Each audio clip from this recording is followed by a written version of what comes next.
철학한자가 이제 처음 시작돼요. 그래서 이제 철학한자는 뭐 천, 지 이런 식으로 천지, 뭐 건곤 이런 글자들이 왜 그런 철학적 의미를 갖게 되는가? 뭐 천자 철학적 의미 아무것도 없어요. 그냥 말 그대로 머리가 큰, 그래서 큰 사람 머리 천입니다. 아 죄송합니다. 머리 큰 사람 천. 머리 큰 사람 천입니다. 그래서 말 그대로 옛날 갑불문이나 금문을 보면 머리가 특별히 강조가 됐습니다. 근데 이제 한자가 나중에는 이 네모 같은 거 늘려서 그냥 이렇게 한자로 이제. 그래서 원래는 사람에다가 이 네모를 그냥 이렇게 하는 겁니다. 천. 그리고 또 하나는 이 천자하고 관계는 없지만 비슷한 것 중에 하나가 사람에다가 이렇게 비녀를 꽂아서 어른이라는 뜻을 내는, 그래서 사내부, 어른부 이렇게 해서 만들어진 거죠. 그러니까 어른부와 하늘천자는 아무런 관련. 어떤 사람들이 사람은 이 하늘까지 이렇게 상추가 이렇게 올라왔다, 그래서 뭐 사내부가 나왔다, 그건 관계가 없는 글자예요. 그러니까 이 천자는 기본적으로 대자에 머리가 강조된 거고, 그 다음에 여기 천자는 여기에 비녀가 강조된 거고, 비녀하고 머리는 뭐 전혀 관계가 없는 거. 물론 관계는 있을 수 있겠죠. 글자는 원래 다른 것이다. 자, 그래서 이렇게. 자, 그러면 이것이 머리라는 거. 그러니까 고대에는 두 가지 설이 있어요. 하나는 뭐냐면 머리 큰 사람이 제사를 주관했다. 그래서 하늘이라는 뜻이 나왔다는 설이 하나가 있고, 또 하나는 머리가 크면 제일 먼저 모가지가 잘렸다는 거죠. 적의 포로를 딱 잡으면 머리 제일 큰 놈 잡아다가 바쳤다는 거죠. 왜냐면 이게 하늘을 닮았으니까 옛날에. 자, 근데 그게 어디서 나오냐면 우리가 이렇게 적의 우두머리를 주목이라고 그래요. 주목. 자, 그리고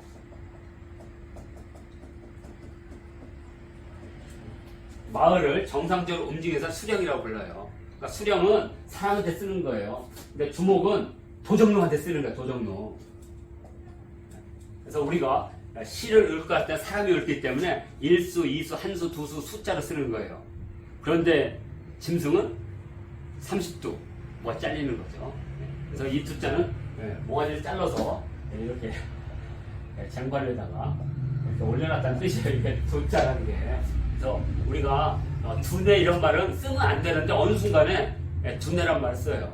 그건 짐승한테 쓰는 거예요. 짐승 두자는. 사람은 숫자를 써야 됩니다. 숫자 원래. 그런데 왜 우리나라에서는 수령이라는 말을 안 쓰느냐? 재밌는 일이 있어요. 이제 북한에서는 이제 김일성은 수령이라고 하잖아요. 그러니까 이제 발해사를 번역할 때 박지영이가 번역을 했어. 그런데 발해에는 각 지형에 수령이 있다 하면 안 되는 거예요. 수령이 일반화되잖아요. 그래서 어떻게 번역했는지 알아요? 수령이라고 번역해놨어. 그러니까 수령이라 썼었어. 북한에 아주 박지영 제가 좋아하는 학자인데 그분이 발해사에 놓으면 발해에는 각 마을마다 수령이 있다. 원래 원문에는 수령, 원래는 수령인데 수령을 오로지 김일성 주석한테만 수령이라고 쓰니까 되게 웃긴 일이잖아요. 그러니까 지금 얘기하니까. 그래서 수령은 사람한테 쓰는 말이고, 그래서 발해에는 각 지역의 우두머리를 수령이라고 했는데 북한에서는 오로지 김일성 주석한테만 수령이라고 하니까 두령이라고 번역한 아주 웃기는 얘기가 있었습니다. 알고 계시면 되고요. 자, 그래서 이게 하늘이라는 것은 형천입니다. 머리를 잘랐다는 뜻이에요. 형천. 원래는 황제 헌원과 싸웠는데 여기서 전쟁에 패해요. 그래서 황제 헌원이 목을 하고 버렸는데 살아났어. 목을 찾을 돈이 없어. 그래가지고 재빨리 여기 이 젖가슴을 눈으로 만들고 배꼽을 입으로 만들어서 창하고 오른손에 창 들고 오른손에 창 들고 왼쪽에 방패를 들고 이렇게. 이게 머리가 아니고 이거 배꼽, 젖꼭지에서 이걸 형천이라고 합니다. 대표적으로. 그래서 머리가 없는 두령, 반항하는 자, 그럼 형천이라고 합니다. 형천에 옥하면 이제 반란군들을 감옥에 쳐넣어서 다 죽여버렸다, 뭐 이런 뜻을 갖고 있습니다. 여기서 천자를 통해서 우리는 이 글자가 머리라는 뜻을 갖고 있다는 걸 알 수 있어요. 근데 나중에 이게 머리이기 때문에 아마 이것 때문에 생겼을 거예요. 후대 사람들이 이제 이 우주를 바라보는 우주관을 만들 때, 이 세계 구조를 음향적 구조로 보지를 않았어요. 음향적 구조. 그래서 우리 북방 민족들은 이 세계를 세 가지 구조로. 그래서 뭐 하늘을 나는 새는 그래서 먹질 않아요. 이건 하늘 신과 소통하기 때문에. 그리고 땅에 있는 것들은 천한 노비나 악귀들이 먹는 거예요. 땅 밑에 있는 것들은 벌레나 이런 것들은. 그래서 땅 파고 들어가는 토끼나 이런 것들은 잡아먹지 않았어요. 몽골인들도. 그러면 뭐만 잡느냐? 초원 위에 있는 것들. 그래서 양이나 이런 것들만 먹는 거예요. 그러니까 고대인들의 세계관이니까. 그러면 그런 세계관이 샤머니즘의 세계관인데 이렇게 하면 이제 여기가 하늘, 여기가 땅. 그럼 여기에 사는 이 벌레들은 이건 천민이나 야인들이 먹는 거예요. 우리가 먹는 거 아니에요. 그리고 하늘에 나는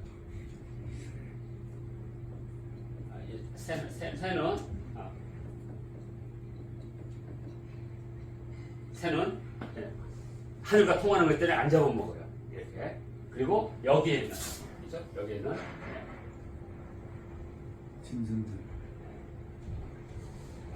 짐승들만 잡아먹는 겁니다. 양이라고 생각하고 이렇게. 자, 이게 이제 천지인이 되는 거죠. 천지 이게 이제 삼재관이에요. 이 삼재관이 생기면서 사람을 이렇게 하면서 이게 이제 하늘이라고 하는 관념이 생기지 않았을까? 하늘. 그러니까 이제 최초의 이 천에 하늘이랑 공간적 관념이 생긴 거예요. 공간적 관념.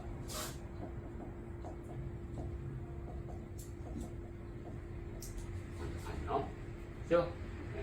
그러니까 여기에는 뭐 특별하게 하늘이 무슨 큰 힘을 가져다 그런 게 아니에요. 우리가 느낄 수 없는 저 망망대화 같은 어떤 공간을 이제 하늘이라고 부르는 거죠. 하늘. 그러다 조금 지나면 요게 뭘 바뀌느냐? 이제 흐름으로 바뀌어요. 흐름. 그래서 시간적 관념으로 바뀌어버려요. 그래서 천시하면 이제 시간이 되는 거예요. 시간이 되는. 그러면 이제 마지막 단계가 뭐냐? 인간적 관점. 인격이 부여돼요. 인격.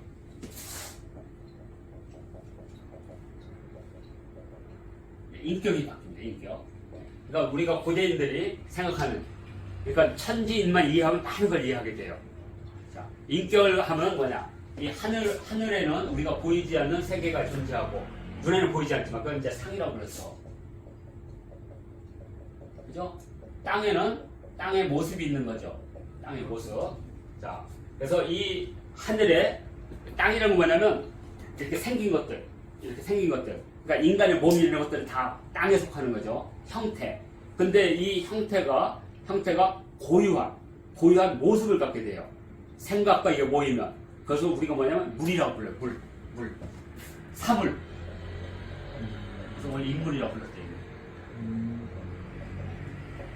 천상, 지형, 인물. 그래서 인물은 두 가지 뜻이 있죠. 하나는 인과 사물. 글자고 또 하나는 사람과 같은 생명체. 이렇게. 한자라는 게 이렇게 따로 떨어지면 인과 물이고 붙이면 인물하면 생명체. 그냥 모든 생명체를 인물이라고 불러요. 인물. 모든 생명체를 인물. 그래서 천은 눈에 보이지 않는 것. 천상열차 분열도가 나오고, 그 다음에 지형. 또는 다른 말로는 이 지형을 다른 말로는 여지라고도 불렀죠.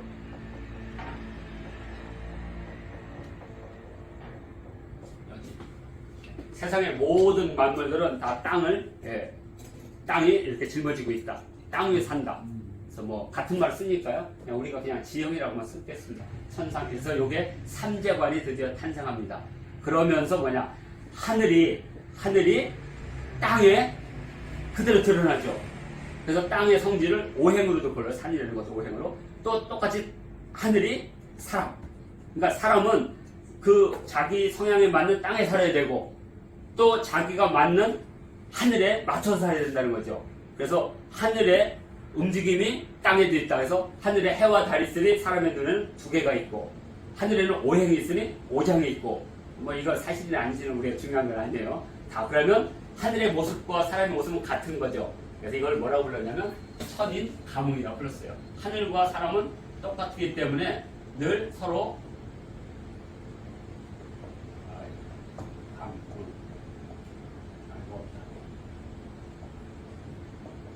천인 가문이라고 했어요. 천인 가문. 하늘과 사람은 서로 반응하면서 산다. 그러면 하늘은 뭘로? 하늘은 징조로. 하늘은 징조로 표현합니다. 그래서 하늘이 평화스럽고 기분이 좋으면 기린이나 이런 상스러운 동물들 내려보내고 하늘이 너희들 인간이 하늘을 어긴다 그러면 재앙을 보내죠. 막 머리가 두 개 달린 밤이라든지 뱀이라든지 머리 두 개 달린 닭이라든지 이런 거 보여준다는 거예요. 그래서 재앙을 보여준다. 재앙. 그러면 이제 사람들 그걸 보고 반성을 하는 거죠. 이걸 천인 가문이라 해서 동중서가 만든 1월이죠. 이걸 가지고 황자권을 만들죠. 황자권을 만듭니다.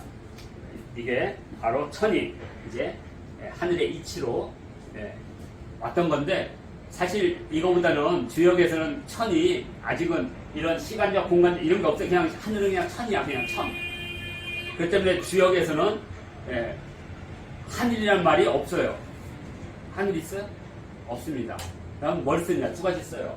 하나는 건이고. 이제 건곤 할 때 이제 제가 말씀드릴게요. 건곤. 자, 그리고 또 하나가 뭐예요? 원이잖아요. 원. 그래서 원형 이정이라고 지금 썼죠?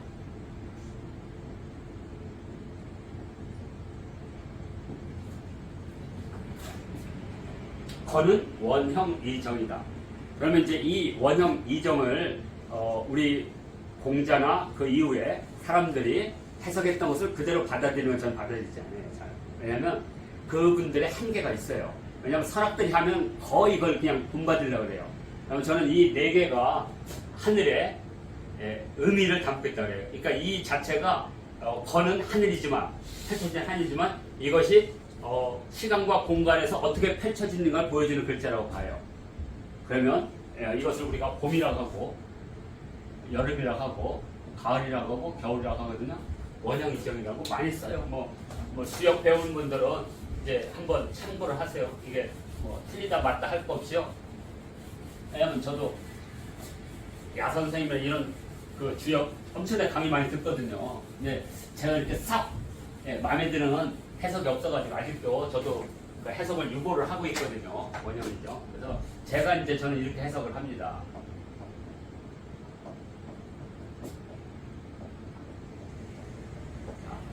원은 높고 넓은 것. 높고 넓은 것. 자.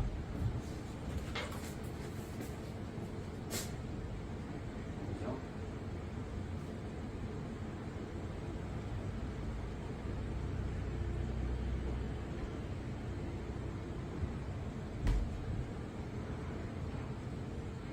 그래서 원이라는 것은 높고 거룩한 하늘만큼 넓은 대지를 뜻하는 것이 아닐까.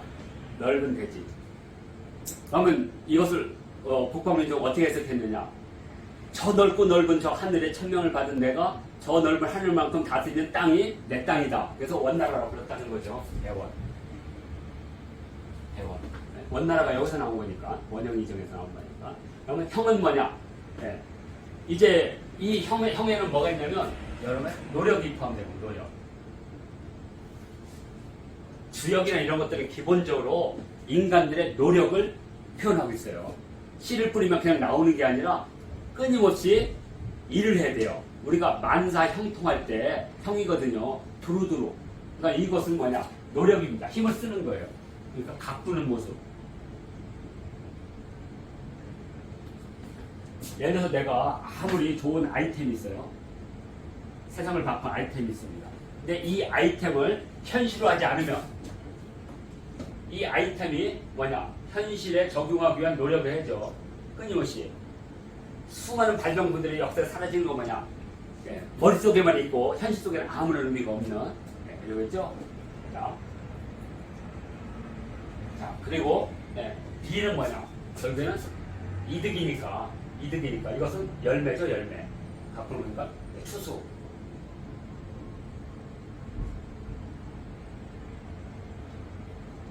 모든 사람에게 도움이 되는.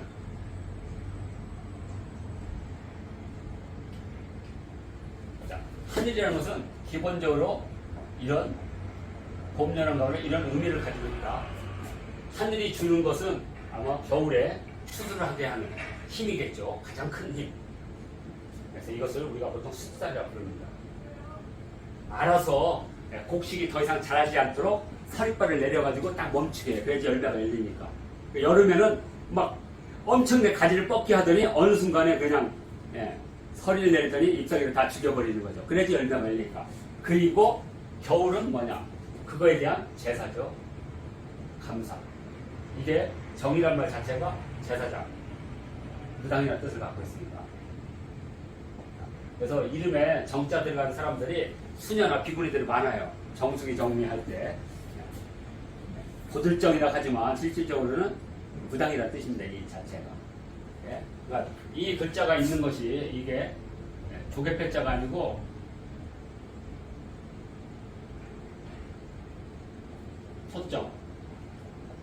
소정자를 간략하게 한 거예요. 간략하게. 그래서 거기에 지금 솥에서 지금 거북이 등껍질하고 소 어깨뼈를 놓고 지금 신단수에 나무를 잘라다가 지금 저어서 징조를 보는 거예요. 징조. 우리가 그걸 조짐이라고 부르죠. 갈라진 조자. 징조할 때 쓰는 겁니다. 그러니까 겨울에는 말 그대로 제사 감사하면서 또 다리 기다립니다. 봄을 기다리는 거예요. 왜냐 신이 이제 겨울을 지나서 봄에 다시 기운을 줘서 또 이제 씨를 뿌리고 이러한 사계절의 삶의 모습들을 보여주는 게 주역의 첫 번째. 그러니까 주역이라고 하는 것이 공자라는 사람이 되게 인위적인 사람이거든요. 노력하는 사람. 교육이라는 것도 기본적으로 공부하는 거예요. 끊임없이 배우고 노력하는 모습, 인위적인 것. 하늘을 기다리는 것이 아니라 인간이 직접 실천적으로 하는 것. 이것은 하늘에 대한 인간의 실천적 모습이 아닐까.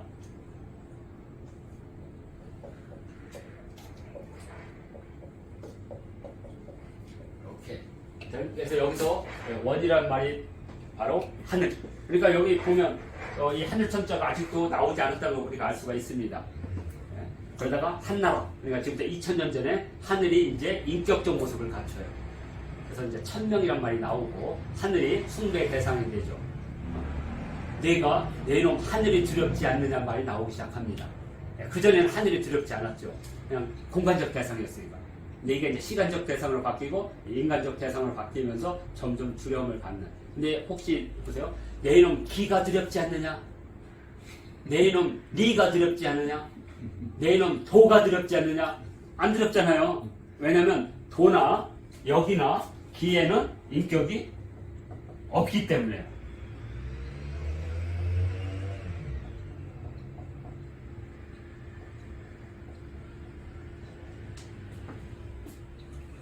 자, 그래서 도나 역이나 기나 리는 그냥 우주의 어떤 변화를 말하는 거예요. 근데 여기다 천자가 들어가면 이게 무서워요. 막 천도 하면 이건 되게 무서운 거 되버려 이제. 그죠? 그 다음에 천리. 이러면 이제 무서운 겁니다. 이렇게. 천기나 천역은 잘 안 쓰는데, 하여튼, 이 천자가 들어가고 천명, 뭐 이렇게 하면 이제 일단부터 무서워지기 시작합니다. 왜냐하면 이것은 이제 인격을 갖추기 때문에, 인간 삶을 관여하기 때문에. 그래서 드디어 철학적으로, 우리가 가장 무섭고 원천적이고 근원적인 천의 탄생입니다. 천의 탄생. 처음에는 그냥 머리 큰 사람이었는데, 점점 이것이 공간을 표현하더니, 시간을 표현하더니, 결국에 인격을 표현함으로써 인간 삶을 관장하는 인격적 존재로서 하나님과 같은 신이 돼버린 거죠. 그래서 이제 천신까지 오게 되는 거고, 다음에는 이제 땅짓자입니다.